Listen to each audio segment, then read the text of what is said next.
महाप्रबंधक CCL गिरिडीह बासव चौधरी हमारे साथ जुड़ेंगे और एक साक्षात्कार के माध्यम से इनके नेतृत्व में जो CCL एरिया गिरिडीह में काम हो रहे हैं, जो प्रॉब्लम्स हैं, जो अचीवमेंट्स हैं, उन पर संक्षेप में इनके साथ बातचीत करेंगे। तो आइए बात करते हैं GM CCL बासव चौधरी जी से। Sir, you are welcome in लोकतंत्र भारत। आपका हमारे चैनल में स्वागत है। कितना लंबा समय हो गया बतौर GM आपको यहाँ पर कार्यरत? हम यहाँ पर 2 मई 2023 में आए थे, तो जून जुलाई अगस्त 1 साल 3 महीना हमारा हुआ है। और ये 1 साल में हम लोग का जो लास्ट ईयर का 23-24 का जो टारगेट था, वो टारगेट आपका 4 लाख कोयला था, डिस्पैच भी 4 लाख था और 6 लाख आपका वो भी था। तो हम लोग सब पैरामीटर में हम लोग अचीव किया और हम लोग को कंपनी का तरफ से 4 इवेंट में हम लोग को प्राइज़ मिला। कोल, ओबी एंड डिस्पैच, साथ में प्लांटेशन। हम लोग 8,37,000 पौधा लगाया है गिरिडीह का चारी तरफ से। साथ में हम लोग 4 मेगावाट का सोलर प्लांट चालू किया है। वो 2 से 3 दिन में अब DVC का ग्रिड में वो चल जाएगा, डाटा केबल लग गया है। साथ में हम लोग CSR में दुम्मा देवघर में हम लोग CSR का कैंप लगाता है, जिसमें इस साल में रिकॉर्ड 1 लाख से ऊपर आदमी को हम लोग सेवा दिया। उसमें 3 डॉक्टर हमारा वहाँ पर थे। साथ में हम लोग गांव-गांव में फ्रूट्स का हम लोग पौधा वितरण किया 2,500 से ऊपर। साथ में NCREP जॉब में हम लोग 2 तालाब बना चुका है, छठ घाट का रिनोवेशन किया है और हमारा गांव-गांव में बच्चा लोग का हम लोग ब्लड ग्रुपिंग कर दिया है और 10 कैंप हम लोग कराया और 136 आदमी का आई चेकअप करते हुए हम लोग का 13 आदमी का आई ऑपरेशन कराया। इसका बाद हम लोग 111 यूनिट ब्लड डोनेट करके हम लोग गिरिडीह जो हॉस्पिटल है, उस हॉस्पिटल में हम लोग उसको दान किया है। तो ऐसा काम हम लोग पूरा कर रहा है समाज के लिए। CSR में भी हम लोग बहुत सारा काम कर रहा है। अभी टेलरिंग का ऊपर में हम लोग काम करने जा रहा है। एक फुटबॉल टूर्नामेंट हम लोग कराया। फुटबॉल टूर्नामेंट में आपका 16 टीम 16 गांव से आया था। तो ऐसा हम लोग डिफरेंट टाइप का काम कर रहा है और डिफरेंट जगह में और हम लोग काम करेंगे। क्षेत्र अंतर्गत कुल माइंस जो है, कोल माइंस, वो कितने हैं? हमारा 2 माइंस है, इसमें काबरीबाद चालू है और अभी गिरिडीह हमारा 2 साल से बंद है। अभी DFO गिरिडीह उसको इंस्पेक्शन किया और हम लोग का कमेंट आश्वासन दिया है जे वो इस माइंस को चालू करने में मदद करेगा। हमारा टीम सिया रांची में भी बात करके आया है, तो हम लोग उसमें लगे हुए हैं। 4 से 5 महीना गिरिडीह को भी चालू करेंगे तो हमारा 1 मिलियन से ज़्यादा प्रोडक्शन होगा और गिरिडीह एरिया हमारा प्रॉफिट होगा और इसमें ग्रामीण को सबको रोजगार मिलेगा। ऑलरेडी जो काबरीबाद चालू किया 1000 आदमी को रोजगार मिल गया, आपका सोलर प्लांट आउटसोर्सिंग डिफरेंट जगह में।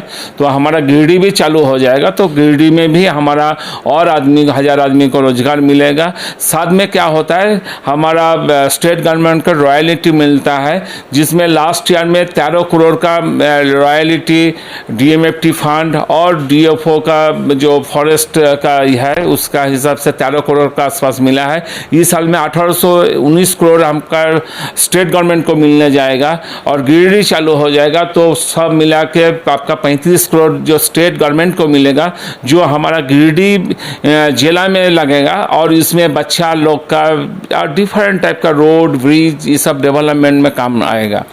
अवैध कोयला उत्खनन और इसकी जो स्मगलिंग या तस्करी है, उसको रोकने में आप कितना सफल हो पाए? इसमें हम लोग 3000 से ऊपर हम लोग बंद किया है और रोज़ हम लोग कुछ ना कुछ आदमी को पकड़ के हम लोग दे रहा है। आपका 2 महीना पहले हमारा एक गार्ड का ऊपर में जाल लेने वाला हमला हुआ था, तो संजय से तुरंत हम लोग उसमें एक्शन लिया तो उसका बच किया है। तो हम लोग इसमें लगे हुए हैं। SISF या CSF का मांग किया है, दिसंबर तक उसका भी आने का यह है। और अभी हम 11 गाँव गान, हमारा डिपार्टमेंटल गान भी रेडी किया है, लाइसेंस भी रिन्यू हो गया है। हमारा आदमी रात में भी गान गार्ड लेके ये कर रहा है। कल भी एक आदमी को पकड़ा गया था। तो ऐसा लगातार चल रहा है, लेकिन सोशियो इकोनॉमिक प्रॉब्लम है, इसीलिए आप लोग का दौरान हम यहाँ का मोहल्ला में सबको कर रहा है। बच्चा लोग को स्कूल में भेजे, खेल कूद करे, इसमें हम लोग मदद करेंगे। हमारा डीएवी स्कूल भी है, वहाँ पर हम लोग फीस मौकूफ़ करता है, गरीब बच्चा जैसे आगे बढ़े। साथ में डीएवी का भी हम लोग खेल कूद इस सब में बहुत हम लोग उत्साहित कर रहा है बच्चा लोग को। हम भी रेगुलर बेसिस में जाते हैं और वहाँ पर भी बच्चा लोग हमारा नेशनल लेवल में मेडल लिया है, झारखंड को रिप्रेजेंट कर रहा है। हॉकी में, क्रिकेट में हमारा डीएवी का बच्चा है।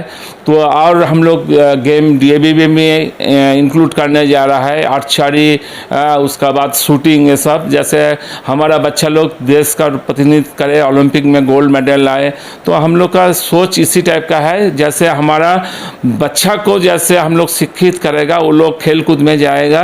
और डिफरेंट बच्चा को फुटबॉल, एथलेटिक्स में हम लोग इनकरेज कर रहा है। जैसे वो लोग आर्मी पुलिस में नौकरी मिल जाएगा, तब इन लोग का जो इलीगल माइनिंग में जो जा रहा है बच्चा, वो बच्चा लाइन में आएगा, तो उसका फैमिली को रोजगार मिलेगा, तो वो धीरे धीरे आएगा। सीसीएल की जो भूमि है वो अतिक्रमित जो हुई है, सीसीएल भूमि जो अतिक्रमित है, या फिर इसको आने वाले समय में अतिक्रमण ना हो, इससे बचाने के लिए आप लोग क्या प्रयास कर रहे हैं?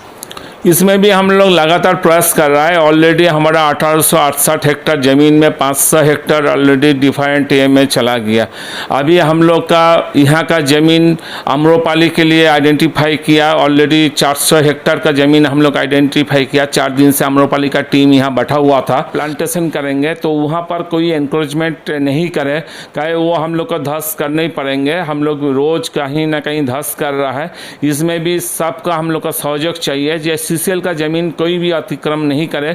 अभी हम लोग म्यूटेशन कर रहा है, तो कभी भी उसका नाम में वो ज़मीन जाएगा नहीं। अगर गलत ढंग से कोई कर लिया है तो वो भी उसका नाम में नहीं होगा। तो इसीलिए आप लोग का तरफ से हमारा अपील है, जो कोई भी सीसीएल का ज़मीन हो, क्वार्टर हो, अतिक्रमण नहीं करे। उसमें हम लोग का कार्रवाई चल रहा है और चलेगा आने वाला दिन में। आपने अभी सीसीएल के सौजन्य से, सीसीएल के द्वारा सीसीएल डीवी स्कूल में गरीब बच्चों के लिए शिक्षा का अच्छा अवसर उपलब्ध करवाने की बात कही है। तो सीसीएल डीवी स्कूल के बारे में प्रशंसाएं तो काफ़ी सुनने को मिलती है। शिक्षा का स्तर बहुत अच्छा है, सभी शिक्षक, और अगर बात की जाए वर्तमान वहाँ के जो प्रिंसिपल हैं बहुत ही अच्छे हैं, बहुत ही डेडिकेटेड हैं, स्कूल को बहुत अच्छी तरह से लीड कर रहे हैं। लेकिन कहीं कहीं कुछ नकारात्मक जो बातें अभिभावकों से सुनने में आती हैं, उनमें से एक तो ये है कि सीसीएल डीवी स्कूल एक तरफ गरीबों को अच्छा अवसर देने की का वादा करती है और दूसरी तरफ जो है वो हर साल जो रीएडमिशन लेती है। ये कहाँ तक आप सही समझते हैं? और साथ ही साथ इस तरह की भी शिकायतें अभिभावक करते हैं कि स्कूल में शिक्षक विद्यार्थी का जो अनुपात होना चाहिए सही, वो नहीं है। एक एक कक्ष में अगर देखा जाए तो 80 बच्चे पढ़ रहे हैं, 100 के आसपास बच्चे पढ़ रहे हैं, जिन्हें एक पीरियड में एक शिक्षक जो पढ़ा रहे हैं। कहाँ तक ये सही है? इसमें मोटा मोटी रोज़ हमारा पास आता है दूसरे स्कूल से यहाँ पर एडमिशन लेने के लिए। तो इसी से पता चलता है कि सब आदमी डीएवी में भर्ती होना चाहता है। अभी तो सिस्टम एडमिनिस्ट्रेशन प्रिंसिपल का साथ मिल के हम लोग पूरा टाइट कर दिए। बच्चा को भी बोला गया कि डायरेक्ट आपका 5 मिनट पहले क्लास में बैठ जाइए। 2 दिन सर ये सब अनुशासन की बातें हैं और अनुशासन के मामले में आपका स्कूल नंबर 1 में है, लेकिन ये री-एडमिशन पर आप क्या कहेंगे? उसमें डीएवी का जो है हर चीज़ में हम लोग दखलदारी नहीं देता है। कहे डीएवी को भी हम लोग एड्स देता है और उसको भी स्कूल को चलाना है।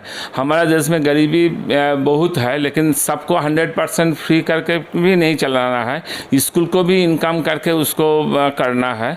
फिर भी अगर कहीं किसी का प्रॉब्लम होगा तो उसमें ज़रूर देखेंगे। हमारा पास ऐसा कई दिन नहीं जाता है जो कोई डीएवी का बच्चा नहीं आता है, उसका ये शेयर करता है। हम भी ओपन एड्रेस करता है और प्रिंसिपल को भी ये बोला गया जी कभी भी ऐसा नहीं होना चाहिए कोई गरीब बच्चा जो पैसा के लिए उसका ये छूट जाए, ऐसा नहीं होना चाहिए। उसमें हम लोग नज़र रखते हैं। अगर स्टूडेंट टीचर पर जो रेशियो है उस पर क्या कहेंगे? वो वाला हम प्रिंसिपल से बात करेंगे, उसमें और देखेंगे कहे हमारा और 6 रूम इमीडिएट हम लोग का बनाना है, उसका भी हम लोग सीसीएल का तरफ से ग्रांट कर दिया। ये हो जाएगा तो थोड़ा क्लासरूम भी बढ़ेगा।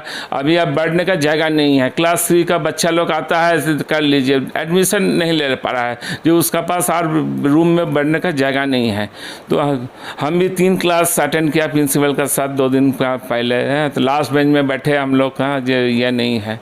तो इसमें जो कमी है उसमें फिर सबका सहयोग से हम लोग को उसको और इम्प्रूवमेंट करना है। आने वाले समय में सर, आने वाले समय में विभाग के द्वारा जो सौंदर्यीकरण हो, शहरी क्षेत्र या फिर ग्रामीण क्षेत्र का विकास का जहाँ तक मामला हो, क्या कुछ आप लोग सिलेक्ट करके रखे हैं, चूज़ करके रखे हैं, सोच करके रखे हैं आने वाले निकट भविष्य में विकास के मामले में?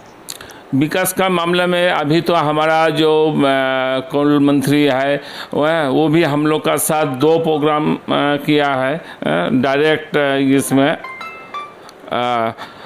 उसमें एक प्लांटेशन का हुआ जिसमें एक दिन में हम लोग सब प्लांटेशन किया था। हम लोग भी 20,000 प्लांटेशन उस दिन किया था फॉरेस्ट का हेल्प लेके। उसका बाद हमारा कोल मिनिस्टर साहब हमारा पूरा देश में कोल इंडिया, सिंगारेनी कोलफील्ड और नेवली लिग्नाइट, ये 3 ये का 100 GM का साथ VC में बात किया। उसमें 4 से 5 पॉन्ड तालाब आइडेंटिफाई किया करने बोले। आज भी हम एक तालाब आइडेंटिफाई करने गया। यहाँ पर भी हम लोग विसर्जन तालाब और इधर में अगदौनी तालाब और एक हमारा लीज होल का बाहर में 3 तालाब हम लोग आइडेंटिफाई किया। एक तालाब CSR में है। तो हम लोग इसका एस्टिमेट 15 दिन में करेंगे और हम लोग कोशिश करेंगे कमिंग जो आपका समर आएगा उसका पहले उसको खोद के वो सब तालाब में फिशरी, सौंदर्यीकरण और साथ में प्लांटेशन करके आदमी और ग्रामीण को कुछ रोजगार का साथ साथ सुंदरीकरण करके उसका अच्छा सोच का साथ बच्चा लोग और ग्रामीण जैसे करे, इसका हम लोग प्लानिंग कर रहा है। चलिए सर, बात करने के लिए बहुत बहुत धन्यवाद। बासव चौधरी को आप सुन रहे थे, महाप्रबंधक CCL गिरिडीह हमारे साथ साक्षात्कार के माध्यम से विभिन्न बिंदुओं पर अपनी प्रतिक्रिया व्यक्त कर रहे थे, अपनी बातों को रख रहे थे।